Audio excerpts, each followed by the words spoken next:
Hey everyone, welcome back to my YouTube channel. In today's video, I have a captivating and vital topic to delve into, which is Registered Retirement Savings Plan, also known as RRSP.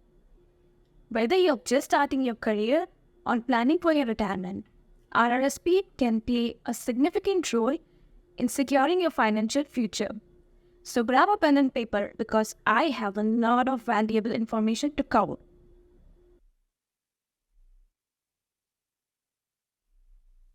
Let me tell you briefly what exactly an RRSP is.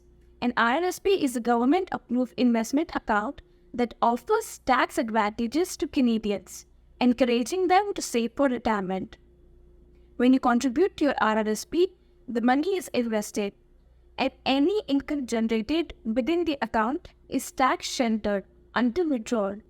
It allows you to contribute pre-tax dollars into the account, meaning you can reduce your taxable income for the year by simultaneously building your retirement savings. It's like giving yourself a tax break, or at least it is in my language. Well, now let's see who is eligible for RRSP. If you are a Canadian resident for tax purposes and also file taxes, making an income, then you are eligible to open an RRSP account. And also, there is no minimum age requirement. The RRSP contribution rule starts building a year after you start earning money. And although there is no minimum age requirement, but there is a maximum. You must be 17 years old or younger to contribute to an RRSP.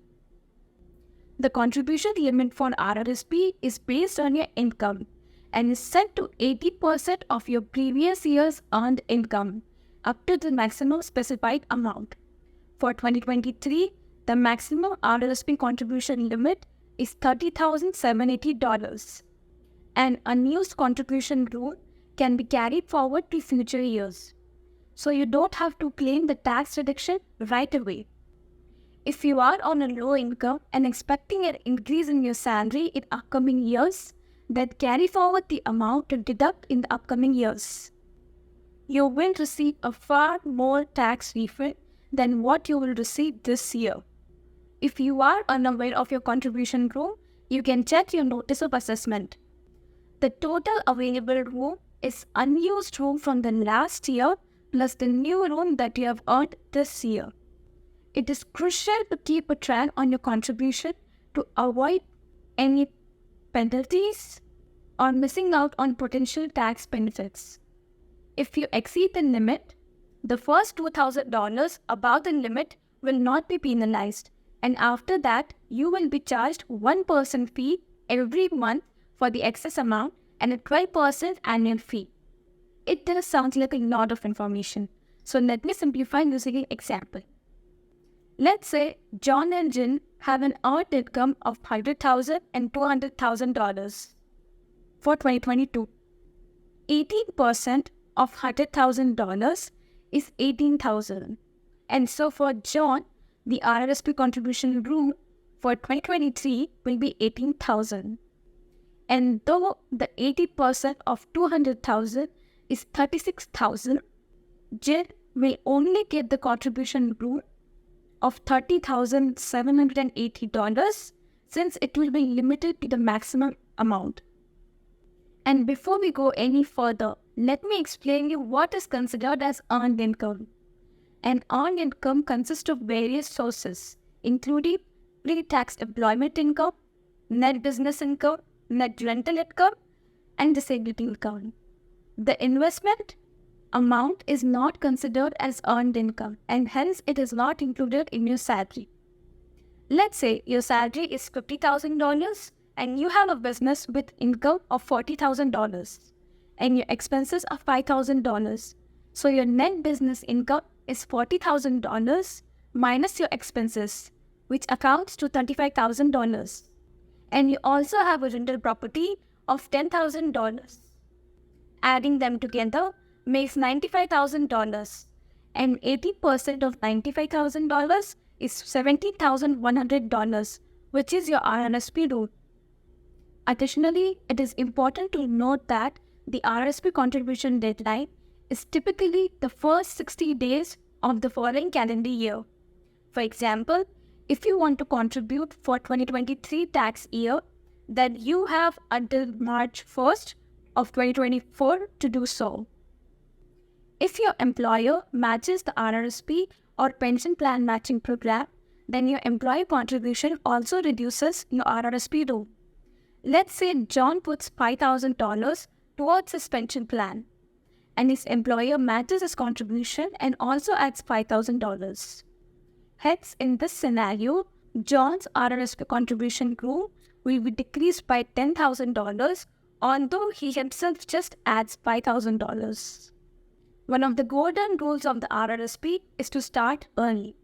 The power of compounding interest can significantly impact your retirement savings. By contributing regularly over a long period of time, your investments have more time to grow and generate substantial return.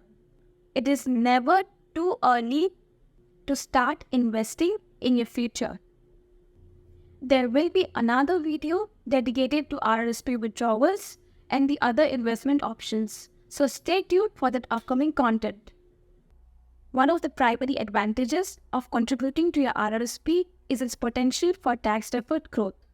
When you contribute to your RRSP, you can deduct the contributed amount from your taxable income, effectively reducing the income tax you owe. This can result in a tax refund or lower tax payable at the end of the year. The tax brackets for Canada are on the screen. These are the federal tax brackets, and for simplicity, I have not included provincial taxes. To start with, the one who earns this amount or less have to pay 15% of taxes, and the one who earns in this range have to pay 20.5% of taxes. Let's bring John from the previous illustration. Say John's annual salary is $60,000. Hence, looking at the chart, he fits in the second tax bracket, and he'll be paying 20.5% of taxes. John invested $10,000 in an RRSP. So now his taxable income is $60,000 minus $10,000, which is $50,000. And he'll pay 50% taxes. Ideally, instead of paying the higher taxes on the $10,000 which John invested in RRSP right now, he will pay lower taxes on the same amount once he plans to withdraw when he retires. Note that the following tax brackets are applicable to the federal system, which is different for provincial, and there will be a separate video on how tax bracket systems works in Canada. Coming back, along with the tax deferred, an RRSP is a tax-sheltered account. Any income that your investments generates, such as interest, dividends, and capital gains, won't be taxed until you withdraw them in your retirement. The tax-deferred growth allows your investment to compound over time without being eroded by taxes and potentially resulting in significant savings for your retirement. Let's say John earns $100,000 and also has an RRSP account. Say he bought a TD stocks worth $1,000 in 2021. Let's say it's been a year, and in 2022, those stocks are as it is. Now let's see the tax implications of RRSP withdrawals and RIF conversions. In simple language, what happens if John plans to withdraw the money right now versus once he converts his RRSP into RIF when he plans to retire at 55? You probably might have understood, but let me elaborate. The Registered Retirement Income Fund is a type of account that is used to convert the funds saved in RRSP into a regular stream after retirement.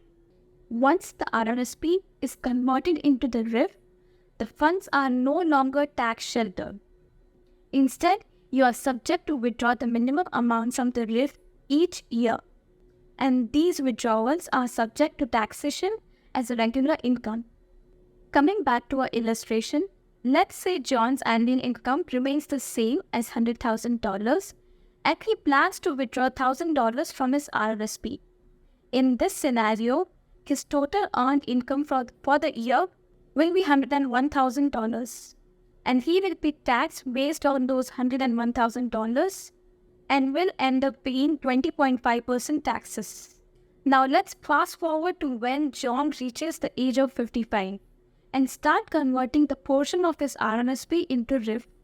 He plans to withdraw $1,000 from his RIF, and his income from other sources such as CPP and other retirement benefits is $20,000.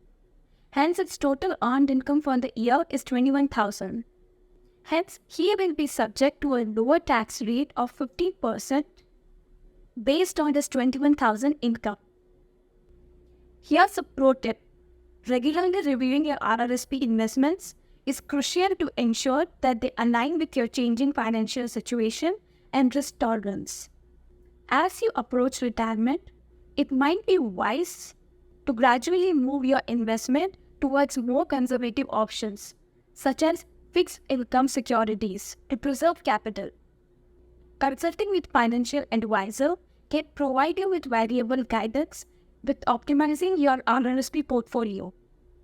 And that's a wrap for today's video on RRSP. Remember, RRSP is an excellent tool for long-term financial planning, offering tax advantages, potential growth, and security. If you find this video useful, please don't forget to give it a thumbs up and hit the notification bell icon to stay updated on future content.